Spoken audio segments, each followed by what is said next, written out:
নমস্কার শ্রোতা বন্ধুরা, আপনাদের সকলকে স্বাগত জানাই আমার চ্যানেলে। আশা করি আপনারা সকলেই ভালো আছেন, সুস্থ আছেন এবং সাবধানে আছেন। আজকে আবারও একটি নতুন ভিডিও নিয়ে এসেছি আপনাদের কাছে। এই কলিযুগে এসে ভগবান শ্রীকৃষ্ণের এই গীতার কথাগুলি একবার আমাদের প্রত্যেকের শোনা উচিত। তাহলে যদি আমাদের পাপ খণ্ডন হয়। চলুন আজকে এই ভিডিওর মাধ্যমে আপনাদের সেই কথাগুলি বলে শোনাবো। শ্রীমদ্ ভাগবত গীতা এমন একমাত্র গ্রন্থ যা মানুষকে বেঁচে থাকার জন্য সঠিক দিশা দেখায়। গীতা জীবনে ধর্ম, কর্ম এবং প্রেমের পাঠ শেখায়। ভাগবত গীতা মানব জীবন এবং জীবনের পরবর্তী জীবনের জন্য উপযোগী। গীতা হলো সম্পূর্ণ জীবন দর্শন, আর যে ব্যক্তি একে যথাযথভাবে অনুসরণ করতে পারে সেই ব্যক্তি সর্বশ্রেষ্ঠ হয়। ভগবদ গীতায় মোট 18টি অধ্যায় ও 700টি শ্লোক আছে, যা সবার পক্ষে প্রতিদিন পাঠ করা এবং উপলব্ধি করা সম্ভব নয়। সেই জন্যই অত্যন্ত গুরুত্বপূর্ণ এই ভিডিওতে আমরা ভগবদ গীতার 231টি উপলব্ধি নিয়ে কথা বলবো, যেটা জানার পর আপনি শ্রীমদ্ ভাগবত গীতার প্রকৃত অর্থ জানতে পারবেন।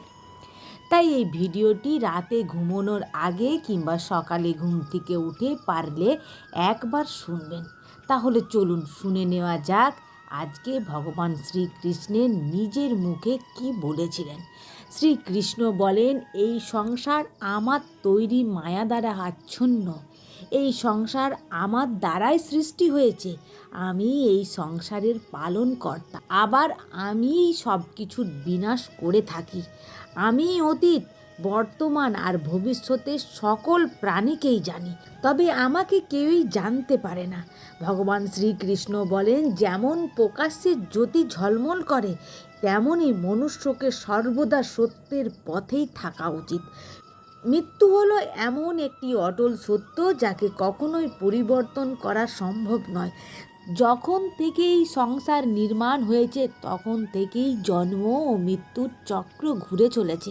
যেভাবে মনুষ্য তার পুরাতন বস্ত্র ত্যাগ করে নতুন বস্ত্র পরিধান করে, ঠিক সেই রকমই আত্মাও পুরাতন জীর্ণ শরীর পরিত্যাগ করে নতুন শরীর ধারণ করে।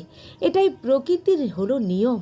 এই কঠিন সত্যকে মেনে নিয়ে ভয় মুক্ত হয়ে বর্তমানে বাঁচা উচিত। আর যারা প্রকৃত জ্ঞানী ব্যক্তি, তারা আর না তো মৃত ব্যক্তির জন্য শোক করেন, কারণ তিনি জানেন যিনি মারা গেছেন তিনি আবার জন্ম নেবেন, আর যিনি জীবিত আছেন তিনি নিশ্চয় একদিন মারা যাবেন। ভগবান শ্রীকৃষ্ণ বলেন, মনের শান্তির থেকে বড় সম্পদ এই পৃথিবীতে আর কোনো কিছুই নেই। যে ব্যক্তি নিজের মনকে শান্ত রাখতে পারেন বা শিখে গেছেন, তার থেকে বড় ধনী এই সংসারে আর কোথাও নেই। সময় সব থেকে শক্তিশালী, কারণ সময় কখনো মনুষ্যের তৈরি পথে চলে না, মনুষ্যকেই সময়ের তৈরি পথে চলতে হয়। একেই তো নিয়তি বলে। জীবন তখনই কঠিন হয় যখনই আমরা নিজেকে পরিবর্তন করার পরিবর্তে পরিস্থিতিকেই পরিবর্তন করার চেষ্টা করি। কর্মই হলো সব থেকে বড় ধর্ম। ভগবান শ্রীকৃষ্ণ গীতায় অর্জুনকে উপদেশ দিতে গিয়ে বলেছেন, মনুষ্য কর্ম করার জন্যই পৃথিবীতে জন্ম নেয়, আর কর্ম না করে কেউ ক্ষণ মুহূর্ত থাকতে পারে না। তাই মনুষ্যকে পরিণামের কথা চিন্তা না করে নিজের কর্তব্য পালন করে যাওয়া উচিত। ক্রোধ এমন একটি ক্ষয়কারী রিপু যা মনুষ্যকে নরকে টেনে নিয়ে যায়। ক্রোধ করার জন্য মনুষ্যের মন অশান্ত হয়ে পড়ে, আবেগের বশবর্তী হয়ে পড়ে, তখন সে নিজেরই ক্ষতি করে বসে। ভগবান শ্রীকৃষ্ণ বলেন, মনুষ্যকে ক্রোধ এড়িয়ে চলতে হবে। যতই রাগ হোক না কেন, নিজেকে নিয়ন্ত্রণ করতে হবে। এই সংসারে আজ যা তোমার কাছে আছে, গতকাল তা অন্য কারোর ছিল, আগামীকাল তা অন্য কারোর হয়ে যাবে। তুমি এই পৃথিবীতে খালি হাতেই এসেছো, আর খালি হাতেই এখান থেকে তোমাকে ফিরে যেতে হবে। মনের ওপর নিয়ন্ত্রণ রাখা অত্যন্ত অত্যন্ত জরুরি। মানুষের মন বাতাসের মতো চঞ্চল। এই মনের জন্যই খারাপ কাজে লিপ্ত হয়ে পড়ে এবং নিজের লক্ষ্য থেকে ভ্রষ্ট হয়ে পড়ে। যদি জীবনে সফলতা পেতে চাও তাহলে মনের উপর নিয়ন্ত্রণ পাওয়া খুবই জরুরি। মনকে নিজের বশে করতে পারলে মস্তিষ্কে শান্তি কেন্দ্রীভূত হয় এবং তার জন্য কাজে সফলতা পাওয়া যায়, সম্ভাবনা বৃদ্ধি পায়। গীতা আমাদের শেখায় যে ব্যক্তি নিজের মনের উপর নিয়ন্ত্রণ লাভ করেছে তার মনে অপ্রয়োজনীয় চিন্তা ভাবনা এবং কামনা বাসনা প্রবেশ করতে পারে না। সেই অকারণ ইচ্ছা থেকেও নিজেকে দূরে রাখতে পারে, আর তার সাথে ব্যক্তি নিজের লক্ষ্যকে খুব সহজভাবে জয় করতে পারে। মন হলো মানুষের সবথেকে বড় বন্ধু, আর যে ব্যক্তি নিজের মনকে বশ করতে পারে না সেই মন তার সবথেকে বড় শত্রু হয়ে ওঠে। সদা সন্দেহকারী ব্যক্তি না তো এ জীবনে শান্তি পায়, না তো অন্য জীবনেও শান্তি পায়। অধিক সন্দেহ করলে শান্তি নষ্ট হয়ে যায় আর ব্যক্তি ভ্রমের বশবর্তী হতে হয়। শরীরের সৌন্দর্য মনকে আকর্ষণ করে, কিন্তু স্বভাবের সৌন্দর্য হৃদয়কে আকর্ষণ করে। সেই জন্যই মানুষের স্বভাব সর্বদা নির্মল হওয়া উচিত। কে কী করছে, কেন করছে, কিভাবে করছে, এই সব থেকে যত দূরে থাকবে ততই তুমি সুখে থাকবে। জীবনে আমরা কতটা ঠিক কতটা ভুল তা আমরা নিজেরা ঠিক করতে পারি না, এটা একমাত্র ভগবানই বিচার করতে পারেন। ভগবান বলেন যে ব্যক্তির মধ্যে জ্ঞানের অভাব এবং ঈশ্বরের বিশ্বাসের অভাব থাকে সে ব্যক্তি জীবনে কখনো আনন্দ সফলতা লাভ করতে পারে না। আমাদের জীবনে শান্তি এবং সৌন্দর্যের বিন্যাসের প্রধান কারণ হলো মানুষের দুঃখের প্রধান কারণই হলো তার মোহ। যে যত বেশি মোহ করবে সে তত বেশি দুঃখ ভোগ করবে। পার্থিব সৌন্দর্য ও বস্তুগত মোহ সব থেকে বেশি ভয়ঙ্কর। যা ঘটে গেছে তা ভালোর জন্যই ঘটেছে, আর যা ঘটবে তা ভালোর জন্যই ঘটবে, আর যা ঘটছে তাও আমাদের ভালোর জন্যই ঘটছে। ভগবান আমাদের সেটা দেন না যেটা আমাদের ভালো লাগে, ভগবান আমাদের সেটাই দেন যেটা আমাদের জন্য ভালো। এই পরম সত্য যিনি উপলব্ধি করতে পারেন তিনি মনুষ্যদের মধ্যে শ্রেষ্ঠ। সুখ দুঃখ মান অপমান লাভ ক্ষতি এই বিভিন্ন পরিস্থিতিতে তিনি অটল থাকতেও পারেন।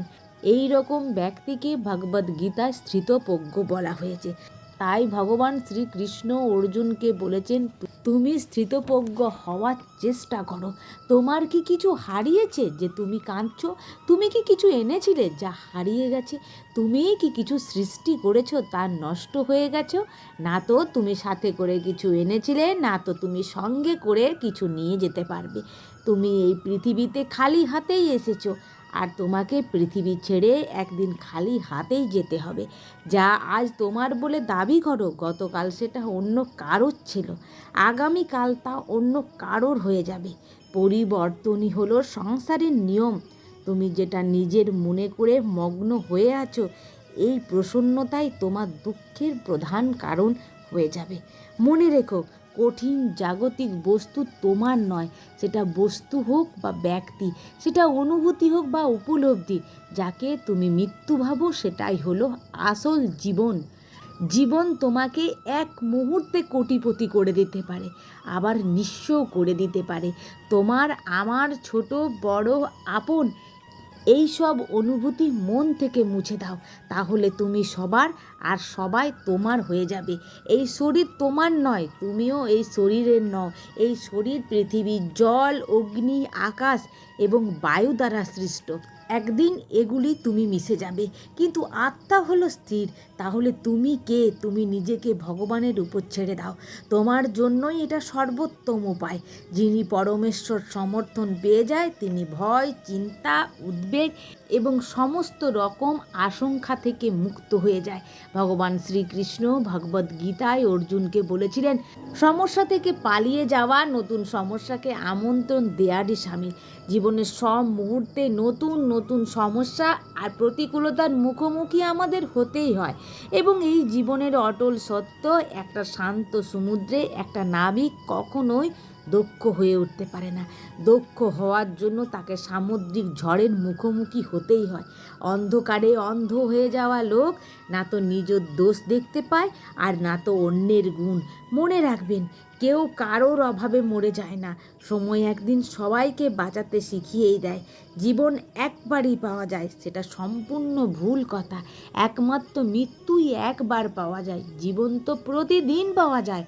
অন্ধকারচ্ছন্ন রাত্রি যদি এসে থাকে তাহলে আলোকিত প্রকাশ নিয়ে সূর্য অবশ্যই আসবে। রোগ যদি এসে থাকে তাহলে তার ওষুধ অবশ্যই থাকবে। সমস্যা যদি এসে থাকে তাহলে সেই সমস্যার সমাধান নিজের থেকেই তোমাদের কাছে চলে আসবে। এই জীবনে শুধুমাত্র একটাই নিয়ম, তা হলো সংসার। এই সংসারকে নিজের মনে করে নিজের কাজ করে যাও। যদি তোমার জীবনে দুঃখ থাকে, সমস্যা থাকে, যদি তুমি বিপদ দ্বারা আচ্ছন্ন থাকো, তাহলে তুমি মনে রেখো সব কিছুর পরিবর্তন হতে চলেছে। দুঃখের সময় কেঁদো না, মনকে আরও দুঃখী করে তুলো না, কারণ এখানে যা কিছু এসেছে তা যাওয়ার জন্যই এসেছে। তাহলে এত চিন্তা কিসের?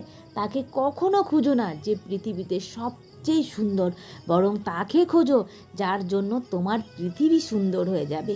সুখ মানুষের জীবনে অহংকারের পরীক্ষা নেয়, দুঃখ ধৈর্যের পরীক্ষা। যদি তোমাকে কেউ নিচে নামানোর চেষ্টা করে তাহলে তুমি বুঝে নিও তুমি আগের থেকেই তার থেকে উপরে উঠে আছো। মনে রেখো, যাই হয়ে যাক না কেন, নিজের প্রতিভার অহংকার কখনোই করো না, কারণ পাথর যখন জলে পড়ে যায় তখন সেটা নিজের ওজনের কারণেই জলে ডুবে যায়। তো হয়তো তোমার আফসোস তোমার অতীতকে পরিবর্তন করতে পারবে না, আবার তোমার দুশ্চিন্তাও ভবিষ্যৎকে পরিবর্তন করবে না। সেই জন্যই বর্তমানের আনন্দ উপভোগ করাই সবথেকে সুখের। শ্রীকৃষ্ণ আরও বলেন, যে তোমার পাশে থাকে তুমিও তার পাশে সব সময় থেকো, আর যে তোমার সাথে প্রতারণা করে তাকে তুমি ত্যাগ করো। যে স্থানে তোমার কোনো অধিকার নেই সে স্থানে কখনোই যাওয়া উচিত নয়, কারণ এটা করলে লোক তোমাকে বোকা এবং দুর্বল ভাববে। যেখানে বৃষ্টি হয় না সেখানে ফসল খারাপ হয়ে যায়, আর যেখানে সংসার থাকে না সেখানে বংশ খারাপ হয়ে যায়। তোমার অতীতকে পরিবর্তন করার ক্ষমতা আমার নেই, কিন্তু তুমি যদি বর্তমানে ভালো কর্ম করো তাহলে তোমার ভবিষ্যৎকে অবশ্যই পরিবর্তন করতে পারি। শুধু নিজের কর্ম করতে থাকো। যে কখনো জীবনের সংকটে পড়েনি সে কখনো নিজের শক্তি সম্পর্কে জানতে পারে না। যে অন্যের দুঃখকে অনুভব করতে পারে, যার মনে দয়া আছে বা মন থেকে শুদ্ধ, এই পৃথিবীর জন্ম মৃত্যুর চক্র থেকে মুক্ত হয়ে যায়। কাউকে কিছু দিয়ে কখনো অহংকার করো না। কে বলতে পারে তুমি সেটা তাকে দিচ্ছ না পূর্ব জন্মের ঋণ শোধ করছো। অহংকার মানুষের বংশ, বৈভব এবং প্রতিষ্ঠা তিনটেই নষ্ট হয়। অহংকার মানুষের বংশ, বৈভব এবং প্রতিষ্ঠা তিনটেই চলে যায়। যদি বিশ্বাস না হয় তাহলে রাবণ, কৌরব এবং কংসকে দেখো। যদি কাউকে বিশ্বাস করতে হয় তাহলে তার কথাকে নয় তার ব্যবহারকে দেখো। অতিরিক্ত রাগের সময় চুপ থাকলে এবং ভুলের সময় কিছুটা মাথা নত করলে জীবন আরও সহজ হয়ে ওঠেন। ভগবান বলেন, যে ব্যক্তি আমাকে জেনে যায় সে কষ্টে ভরা পৃথিবীর জন্ম মৃত্যু চক্র থেকে মুক্তি লাভ করে। আর যে ব্যক্তি ভগবদ গীতা পড়ে এবং তাকে অনুসরণ করে তার জীবন থেকে সমস্ত দুষ্কর্ম নষ্ট হয়ে যায়। গীতায় বলা হয়েছে, মনুষ্য জীবনে কোনো ব্যক্তি চেষ্টা করলে তার আত্মাকে পরম আত্মায় বিলীন করতে পারে, আর ভক্তির দ্বারাই এটা সম্ভব। এই জন্যই বলা হয় মনুষ্য জন্ম লাভ করা সৌভাগ্যের কথা। মায়া এবং মোহ চক্রে আবদ্ধ হয়ে একজন ব্যক্তি অসত্য, ব্যভিচার, লোভ, জুয়ার আসক্তে আকর্ষিত হয় আর নিজের সাথে পরম আত্মার সম্পর্কের কথা ভুলে যায়। আত্মার সাথে পরম আত্মার সম্পর্ক স্থায়ী এবং অবিচল হয়। জাগতিক অন্য সব সম্পর্কই, যেমন মাতা পিতা, স্বামী স্ত্রী, সন্তান, শত্রু, বন্ধু, সব কিছুই অনিত্য ও অস্থায়ী হয়। অর্থাৎ এই সম্পর্কগুলো একটা জন্মেই সীমিত। যখন আত্মা অন্য শরীর ধারণ করে তখন সব সম্পর্ক পরিবর্তন হয়ে যায়। ভগবান বলেন আত্মা হলো সচ্চিদানন্দ স্বরূপ, অর্থাৎ সর্বদাই আনন্দে থাকা আত্মা এই দুনিয়ায় সুখ দুঃখতে প্রভাবিত হয় না। মনুষ্য জীবনের 4 স্তম্ভ: ধর্ম, অর্থ, মোক্ষ এবং কাম। মোক্ষ এবং কামের জ্ঞান যে ব্যক্তির হয়ে যায় তার এই সংসার থেকে মুক্তি লাভ হওয়া সুনিশ্চিত। ভগবান বিস্তারিতভাবে ভগবদ্গীতায় বলেছেন, হিন্দু, মুসলিম, শিখ এগুলি কোনোটি আদি ধর্ম নয়। কর্ম করতে করতে ব্যক্তিকে জীবনে কিভাবে চলতে হয়, জীবনকে কিভাবে সঠিক ব্যবহার করতে হয় তা শাস্ত্রে উল্লিখিত আছে। এই সংসারের জন্ম মৃত্যুর চক্রে তাকে বারবার ফিরে আসতে হয়। যদি একজন ব্যক্তি লোভ, ইচ্ছা বা আমৃত্যুকে ত্যাগ করে সাধারণ জীবন যাপন করে তাহলে তার মোক্ষ প্রাপ্তি অবশ্যই হবে, কিন্তু তার আগে আত্মাকে তার পাপ ও পুণ্যের ভিত্তিতে স্বর্গ নরক ভোগ করতে হয়। যেখানে লোভ বা আকাঙ্ক্ষার জন্ম হয় সেখানে এই প্রচেষ্টা ব্যর্থ হয়ে যায়। পুনরায় জন্মগ্রহণ করেন পরম আত্মাকে লাভ করার পথের সন্ধান করতে হয়। শ্রীমদ্ ভাগবত গীতা এমন এক অতি আশ্চর্য পুস্তক যা সমগ্র মনুষ্য জাতির সর্বশ্রেষ্ঠ। আমরা যে মনুষ্য জীবন লাভ করেছি এটা আমাদের জন্য একটা সুযোগ বা পরীক্ষা বলা যেতে পারে। আমরা আমাদের অপরাধের প্রায়শ্চিত্ত করতে পারি, আর ভগবত গীতা হলো সেই পুস্তক যাকে আধার করে আমরা জীবনরূপী পরীক্ষায় উত্তীর্ণ হতে পারি। গীতায় ভগবান শ্রীকৃষ্ণ যে পথ আমাদের দেখিয়েছেন তাকে অনুসরণ করলে আমরা ভালোভাবে চলার পথ খুঁজে পাব। আজকের ভিডিওটি এখানেই সমাপ্ত হলো। আশা করি আপনাদের ভিডিওটি ভালো লেগেছে। যদি ভিডিওটি ভালো লাগে তা লাইক, শেয়ার এবং কমেন্ট করুন। আপনারা ভালো থাকুন, সুস্থ থাকুন এবং সাবধানে থাকুন।